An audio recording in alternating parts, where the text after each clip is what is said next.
కష్టపడి పైకొచ్చామంటూ మాజీ మంత్రి రోజా చేసిన వ్యాఖ్యలకు నగర ఎమ్మెల్యే భానుప్రకాష్ కౌంటర్ ఇచ్చారు. గత 5 ఏళ్లుగా భూ కబ్జాలు, ఇసుక, గంజాయి అక్రమ రవాణా జరిగిందని, వీటి వెనుక రోజాతో పాటు ఆమె కుటుంబ సభ్యులు కూడా ఉన్నారని ఆరోపించారు. గంజాయి వ్యాపారం వెనుక ఉన్న ఎవ్వర్ని వదలనని, మెడ పట్టుకుని లోపలేస్తానంటూ వార్నింగ్ ఇచ్చారు. నా నియోజకవర్గంలో భానుప్రకాష్ అనేవాడు తండ్రి పేరు చెప్పుకొని రాజకీయాల్లోకి వచ్చాడు. మేము కష్టపడి పైకి వచ్చిన వాళ్ళు. అలాంటి వాడితో కూడా లోకేష్ గారు నన్ను ఈ రోజు మాట్లాడిస్తున్నారు. వ్యాపారం చేసే ఏ నా కొడుకైనా కూడా పోవాల్సిందే. చాలా వాటిలో రోజా వాళ్ళ ఫ్యామిలీ ఇన్వాల్వ్ అయ్యింది, అయినా ఉపేక్షిస్తున్నాం. కానీ గంజాయిలో దొరికితే మట్టు ఎట్టి పరిస్థితుల్లో మెడ ఈడ్చుకొని లోపడేస్తాం, మెడ పట్టుకొని తీసుకెళ్లి లోపడేస్తాం. మొహమాటం లేదు, వాళ్ళకి ముందే వార్నింగ్ ఇస్తా ఉన్నా.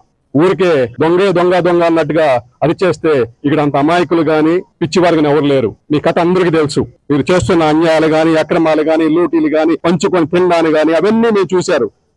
విసిగిపోయారు కాబట్టి 45,000 ఓట్లు మెజార్టీ ఇచ్చారు. మిమ్మల్ని అసహించుకున్నారు, మీరు వద్దనేశారు.